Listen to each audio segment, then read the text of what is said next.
Hmm. One of the things that I've noticed is I've traveled a lot over the last year and a half. I've been all around. We've basically been living on the road, similar to you, but less the heavy focus on investment part of things. My older brother's really into that, and he's going to be joining us next year and doing a lot more of what you do, which is exciting. But one of the things I've noticed is that wherever I go, people tend to be very like-minded. When you meet expats around, a lot of the time they say, you know, things are just sort of breaking down in my country. I'm not getting my bang for buck. The quality of life can be so much better over here. And one of the big things is that they believe that I've noticed this a lot, that people believe that they actually don't want to raise their kids in places like America anymore because you have so much messed up things going on with the school system, for example, and like all this indoctrination. And they're just like, if you go over here, you meet a bunch of expats who you get along really well with, and they all have a pretty similar worldview, kind of like-minded. But when you go over there, a lot of people feel like a black sheep in these Western countries because of the massive culture war that's happening. Have you noticed a bit of that going on? Yeah, so we're seeing different waves of immigration, right? So prior to the whole, like, health issue, people that were moving to emerging markets were, a bit of everything, retirees and normal people who wanted a lower cost of living, et cetera. There weren't really political refugees. Then during the whole health issue, you had a wave that's still ongoing of Mm. Westerners who felt that their rights had been trampled on, that they lost a lot of their freedom, and they believe that they don't want to deal with this anymore. And so they're moving to emerging markets, which in many cases, the laws were just as strict. Let's not delude ourselves into thinking that, you know, there is complete freedom in emerging markets. The difference is that a lot of these emerging markets had poor enforcement mechanisms, Mm. right?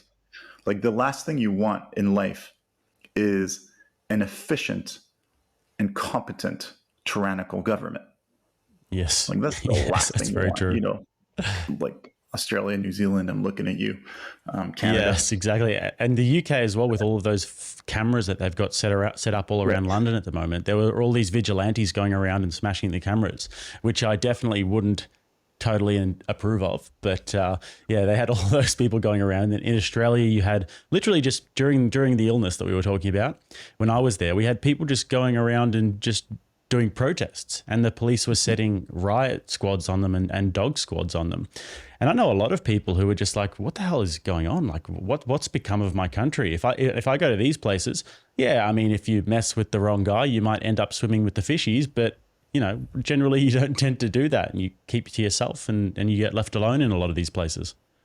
Yeah. Or even if the government had, like in Colombia, I mean, to be fair, Colombia had pretty strict laws, but they weren't very good at enforcement. So, people found a way around and they were a lot more free. Essentially, that's what it comes down to. If we're entering a world of tyranny, make sure that you choose a government that is just incompetent. That's where true freedom will lie. So a lot of people made that decision of going to places like that, or just Mexico, which was pretty open, depending on the province, on the state. And now we're seeing, to your point, a second wave of people. And this time it's related to more culture wars and specifically education for their children. Um, a lot of people are just not aligned with, some of the agendas that are being pushed in Western school systems. And in some cases, there's no way around it. Governments are increasingly clamping down on, totally private schools, on homeschooling, et cetera. Or, you can homeschool, but you still have some government people coming once in a while to check up, blah, blah. So people are just choosing exile. Essentially, that's what it Mm. comes to. It's exile. And what's new about this wave of these two waves of immigration compared to prior waves is that these people fundamentally did not want to leave. All right, so note Yeah. this, because this is a core insight. These people that are leaving Western countries nowadays for essentially political reasons are leaving not because they want to, but because they feel compelled to. It's exile.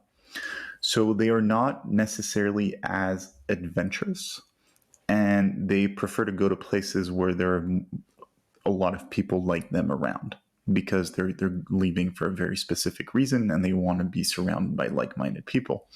So what we're finding is that we're starting to see these little hubs of these people just setting up in different countries. And as a long-term trend, I'm asking myself, do I see tyranny diminishing or increasing in Western countries? I'm not seeing it, diminishing. I believe that before it diminishes, it has to, boil over into something really ugly before it diminishes. People have to essentially be, societies will have to be punished for that sort of behavior. So I think that this trend is set to continue, and I'm looking to invest in these places where these political exiles are moving to, because they're coming with skills. These are people that have very strong will, that are strong in their heads. Typically, they come with a bit of financial power, power behind them. They have money, and they're looking to make a change. They're dynamic.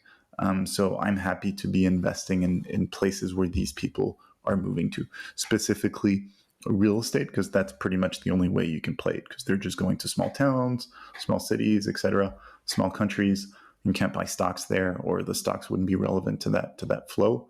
So you just buy real estate, or you start an actual business in these communities, in these countries. Right.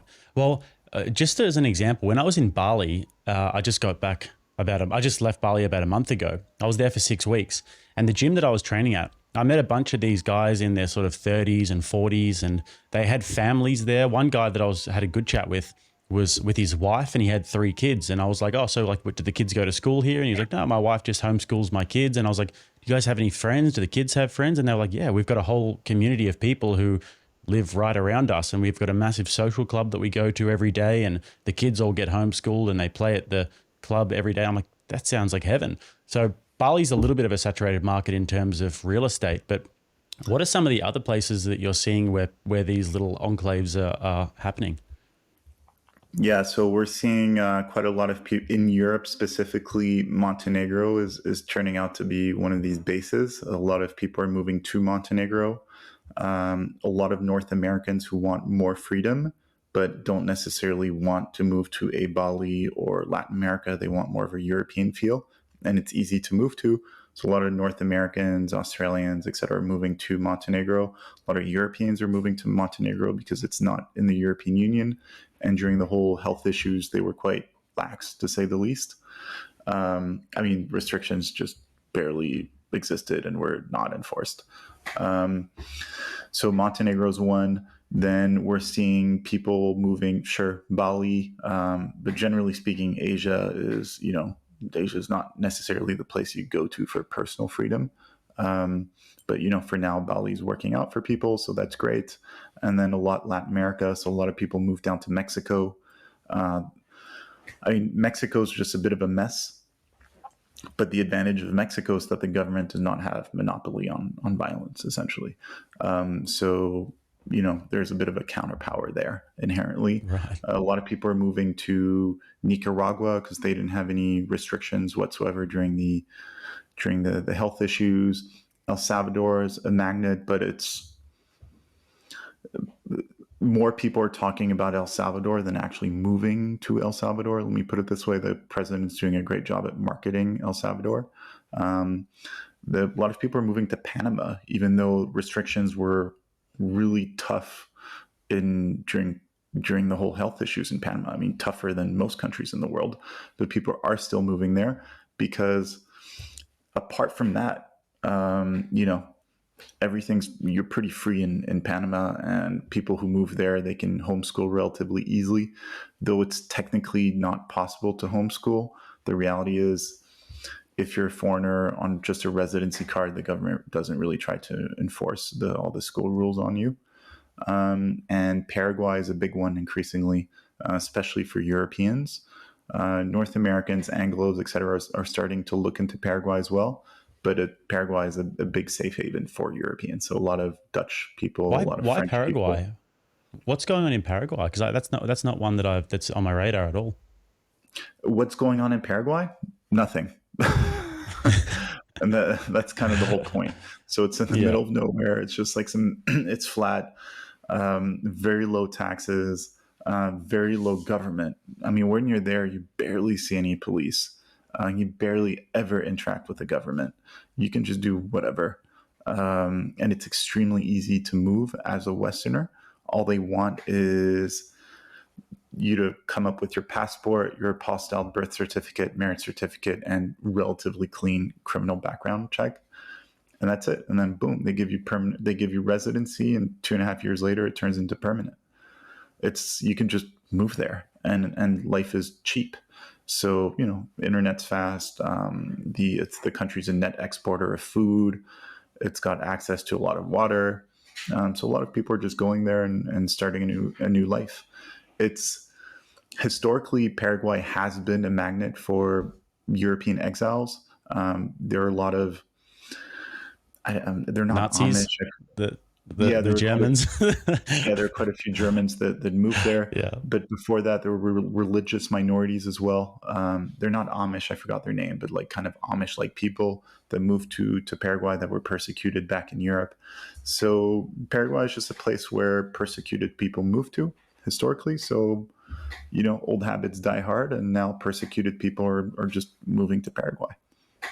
Sounds like my kind of people. Maybe I have to get myself over to Paraguay at some stage.